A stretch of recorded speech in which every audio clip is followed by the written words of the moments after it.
Yo! Maulan na Friday morning. Sundo lang tayo.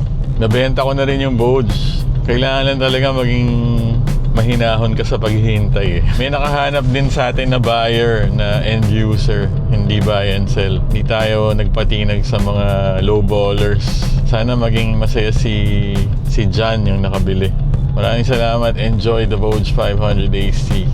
Pagkakuha niya sa akin, diniretso niya agad sa Boge Casa sa Caloocan to have it checked.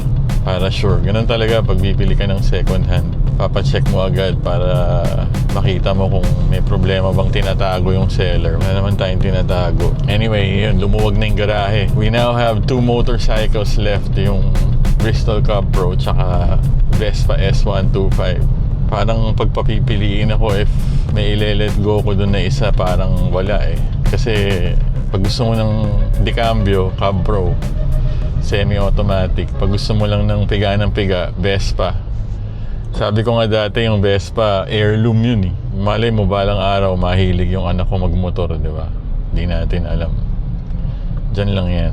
Yung Cub Pro naman, low maintenance, tsaka sobrang tipid sa gas. Kaya ang hirap din i-let go eh. Wow, si Dada ko ba nandito? May operation yung MMDA oh. Maraming mahahatak dito. Aray nako, lalim. May bago tayo palang pinagawa dito sa VinFast VF3. Nagpa-split seats na tayo sa Leatherland. Shoutout kay Jeff Adventures. Siya yung nagsabi na Leatherland yung okay paggawaan eh. Ang linis gumawa, grabe. Yung presyo niya kasi okay naman compared dun sa nag-inquire ako dun sa Banawe shop eh. Medyo mahal yung quote nila tsaka pakete kasi yun eh. Okay na tayo dun sa ginawa ni Leatherland. Tsaka yun nga, ang ganda nung gawa. Sobrang quality. Pati yung pagkakatahi nila dun sa sides na naputulan, yung kung saan in-split yung upuan, flawless eh. Ang ganda eh.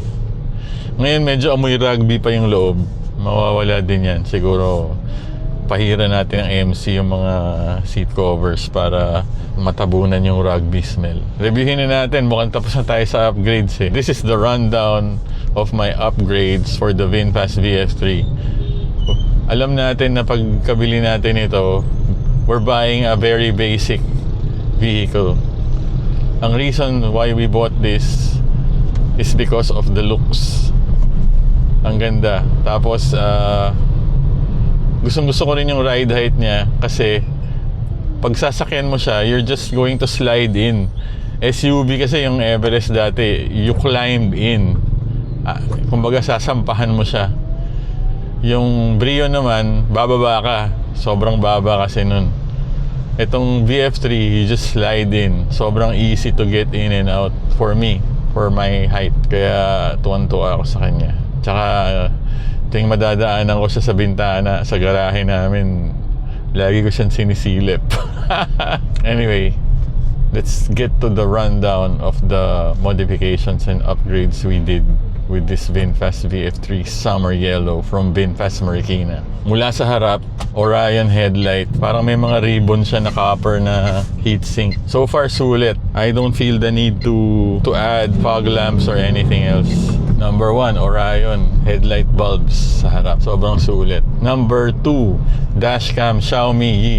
Lahat ng sasakyan namin naka Xiaomi Yi. Yun yung pinakamurang dashcam sa market ngayon for me na maayos-ayos naman. Hindi siya ganun ka-high-tech. Alam ko may ADAS din yan eh, pero hindi ko ginagamit kasi makulit eh. Kaya ano lang siya talaga, dashcam lang. Okay na yan for me. Ako na rin nag-wire niyan, DIY lang. Nakasaksak sa USB splitter natin. Dadating tayo doon. Tapos since galing tayo sa harap papunta dito, unahin na natin yung speakers kasi nandun yung tweeter. Oh. JBL na separates. Yung ano pala, yung Xiaomi Lazada lang yan. Tapos yung JBL separates kay Ian, yung nag-home service siya, nagkabit. Tapos nung in-upgrade natin yung sounds natin, bitin pa din yung tunog. Kailangan talaga ng subwoofer, kaya dinagdagan na natin. Ngayon buong buo na siya, maganda na yung tunog. I'm satisfied with my sound setup. Anong shop nga ba pinagpagawa natin ito? Sa May Manila yun eh. Kung saan nagpagawa si Paul Reyes Photo Co, doon din tayo pumunta. Sa kanya Alpine, sa atin pinakabit natin JBL. Ano na tayo? Number 1, number 2, number 3 speakers plus sub. So sound setup number 3. Number 4, phone holders. Dalawa na yan, kaliwat kanan. Lazada hits. Pang ilang bili ko na ba yan? Pang 4 na. Bali 4 na yung ganyan namin. Isa na sa Brio, isa nandun sa DJ setup natin sa bahay para nakakabit sa monitor. Sulit yan. Yun nga lang, kailangan mo lagyan ng metal part yung likod ng phone mo para dumikit dun sa magnet. Nilagay ko na lang sa case yung parang flat metal na kasama dun sa pag binili mo yan para didikit siya dyan. Let's demo. Ayan, tinape ko na lang yung bakal or aluminum plate. Tapos nandyan na siya. So pag pasahero ko ng anak ko, meron din dun sa kabila. Tapos siya din, meron ding metal part sa likod. Kaya dinidikit niya rin dun yung phone niya pag di niya ginagamit. Pag siya naman yung pasahero. Tsaka for symmetry sake na din, para pantay, di ba? Left and right. Maulan, basa ngayon yung hood natin. No? Mamaya maputik na naman to. Nalagpasan pala natin sa baba yung mud guard. Speaking of putik, sobrang effective nun. Kailangan nyo talaga yun. Tsaka for me, it completes the look ng VF3. Pag walang mud guard, parang kulang kasi. Kaya ngayon, kumpleto na siya, may mud guard na. Yun pa, nalagpasan din natin yung sa harap, papunta dito kasi gulong. Nag-upgrade tayo ng mags and tires sa Megabats. Isa yun sa mga sulit. Siya yung pinakamura na napag-canvasan natin ng set of rims and tires. Yung design naman, kaya yan napili ko na design. Personal taste, number 1. And number 2, para madali siya linisin. Marami akong gustong ibang designs na sa tingin ko mas astig pero pinili ko yan for convenience. Kasi konting hagod lang, malilinis mo na yung buong rim. Versus yung madaming detalye na gusto ko rin sana, pero ang dami mong kukuskusin ang dami mong dudukot-dukutin. Naglagay din pala tayo ng 5mm spacer na nabili natin sa Shopee. Kasi sumasayad yung pag naka-extreme right turn tayo sa steering, may sabit Sinubukan natin yung 5mm spacer, nag-work naman. So ngayon wala nang sabit.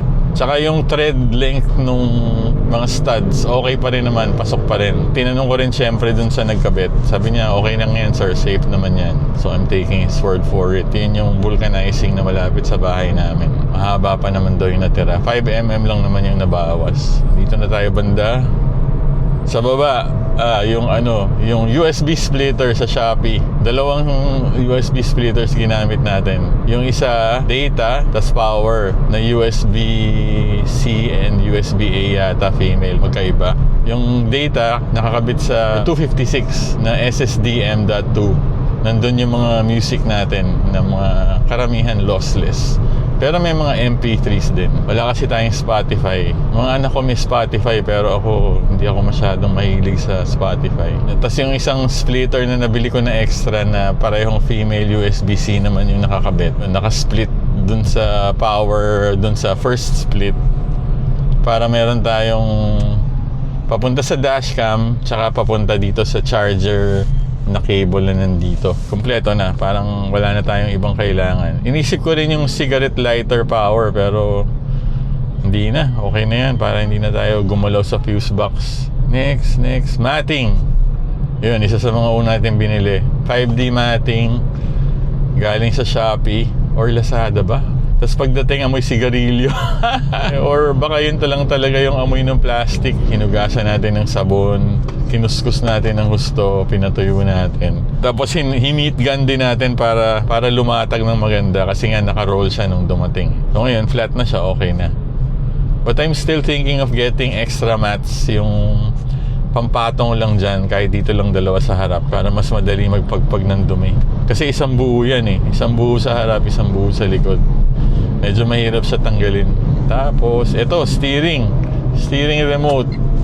Kung nakita nyo dati, may pinost ako na ibang steering remote. Mas mahal yun yung square, na parang rubber yung buttons. Yun yung una kong binili sa Lazada. Kaso, I found the buttons too squishy. Parang, ang tigas na pindutin Ito, sobrang mas mura nito, kalahati presyo. Kaya sinubukan ko kasi nga, hindi naman siya ganun kamahal, half the price. Nag-work naman. Yung square na yun, na una ko nabili, andun lang sa bahay. Pang ano na lang yun, pang remote ng phone kung gusto mo mag-selfie or family picture. Gagamitin mo na lang yun. Tapos, dahil nandito na tayo, seat covers. Yung seat covers sa seat place natin pinagawa sa may JP Rizal. Inquire na lang kayo sa kanila. Lahat ng sinasabi ko, hindi ko na lang sasabihin yung presyo. Huwag na tayo magtanong ng presyo kasi mabibisto tayo sa mga ginastos natin eh. Magtanong na lang kayo dun sa mga kung saan binili. Anyway, sa seat place Marikina, ganda naman din yung gawa nila. Nasunod naman nila yung gusto natin. Plus nagka-bonus pa tayo na extra stitching kasi nga kinailangan nilang i-restitch ng according to the pattern of the stock BF3 cover. Kasi yung plain stitching lang, yung mas less stitching, nagkakaroon siya ng mga gusot-gusot eh. Kaya nung finalo na nila yung pattern, mas maganda na yung fit. Okay, seat covers, we're done with that. Yung nabudol din tayo sa Shopee yung rubber inserts para dito sa may pintuan tsaka dito sa may cup holder. Ano lang yun, parang mga rubber sheets lang yun na eksakto yung sukat para hindi dumudulas yung mga gamit mo just in case na may ilagay ka dyan. Tsaka hindi maingay lalo na pag naglagay ka ng barya. Sulit na din. Tsaka mas madali siya linisin. Tatanggalin mo lang yung rubber tas hugasan mo na kung gusto mo. So far yung mga nababanggit ko, yung mga nabili natin na sulit at napapakinabangan ko talaga for my use case. Siyempre iba-iba naman tayo ng use cases. Kaya depende na rin sa inyo yung mga bibili nyo kung ano yung talagang kailangan nyo tsaka kung ano yung gusto nyong aesthetic na based on your personal taste. What else is there? Yung key fob case na medyo lumaki yung key fob kaya ngayon hindi na siya nakasuksok ng husto dun sa saksakan. Pero okay naman, nadedetect pa rin naman niya yung susi. Nabagsak ko na yung key fob twice na eh. Ayoko naman magasgasan or madamage. Kaya binili ko na rin. Nakalimutan ko pala ito. Busina. Nandun sa harap. Hella compact. Lahat ng sasakyan namin, pati mga motor ko naka-Hella compact. Kasi splash proof siya. Yung Pia horn, Bosch horn na parang snail type. Maganda rin yun. Mas malakas pa nga eh. Kaso ilang beses na ako nasiraan nun dahil sa washing or naulanan, natalsikan ng tubig. Sira agad, nagiging ngongo agad eh, namamaos. Ito kahit na i-hose mo, hindi masisira. Tapos yung wiring ginawa ni Bean Pats. Nalagpasan pala natin. Speaking of Bean Pats, na-sponsoran tayo ni Bean Pats nung wiring tsaka nitong folding side mirrors. Kaya kung may kailangan kayo na mga accessories, huwag mag-atubili. Kontakin nyo agad si Polo sa Bean Pats. Sa may Erod lang yun. Mga taga QC. Puntahan nyo na si Polo kung gusto nyo ng mga accessories saka quality na installs. Meron kasi akong nabasa sa group na nade-drain daw yung battery niya. Tapos nung ni-rundown niya yung mga pinakabit niyang upgrades, based on the comments, parang napansin nila ang culprit yata is the folding mirrors. Baka mali yung pagkakatap ng kuryente. So far, wala pa naman tayong na-experience na power drain dito sa 12 volt battery natin. Kaya I guess maganda yung wiring, tama yung ginawa ng Bean Pats. Sa likod, naglagay tayo ng Lazada arm rest na parang dinidikit lang. Ang sakit sa braso nung pag pinapatong mo dun sa plastic part sa side kung pasahero ka sa likod. Kaya naisipan kong maghanap nung pwedeng mapatungan ng arm. Ayun, nakahanap tayo. Stick-on lang naman yun, which I think works. May nakalimutan pa tayo. Ito, sunshade. Na-extend. Kung masisilaw ka, na-extend siya to the right and down. Sulit din yan. Lalo na pag yung natapat ka sa oras na yung araw talaga nakatapat sa'yo or sa side. Takip na takip talaga niya. Hindi ka masisilaw. Yung rear seat, napasplit na rin natin sa Leatherland nga. Isa yun sa pinakasulit na ginawa natin din dito kasi convenient talaga siya, lalo na pag dalawang anak ko yung susunduin ko tapos may mga dala silang gamit. Pwede na nilang i-load yung mga gamit sa isang side using the rear door bago sumakay. At least pag isakay niya, siya na lang isasakay, hindi na niya uunahin yung mga gamit, di ba? bihira tayong gumamit ng windshield washer. Ang dumi. Mamaya malamang huhugasan natin to pag uwi. Split seats for convenience. Tapos bumili tayo nung pantakip sa likod, dun sa rear seat pag nakahiga, para hindi masira yung seat cover. Tapos yung ginawa pala ng Leatherland, hindi lang nila hinati, pinatibay pa nila. Nilagyan pa nila ng parang plywood. Kaya ngayon, kahit di ka na mag-B factory, matigas na siya. Kailangan mo pa rin ng protection kasi nga naka-leather seats tayo para hindi mo masira yung leather seat. Nagagamit pa rin natin yung una nating binili na parang cover. Kaya nandun lang yun lagi sa likod. When natin use, naka-rolyo lang siya. Nag-upgrade pala tayo ng shocks, yung Hyundai Ion, tapos pina-install natin dun sa Caltex sa Marcos Highway. Yun ang nabili ko dito na hindi ko nagustuhan kasi meron tayong motion sickness. Na-induce nung motion, nung shock absorber na yun, yung motion sickness ko. Nahilo ko sa parang lambot niya eh. Kaya nung nagpakabit tayo ng mags sa Megabats, pina-back to stock na rin natin yung shocks natin. Nabenta naman natin din yun.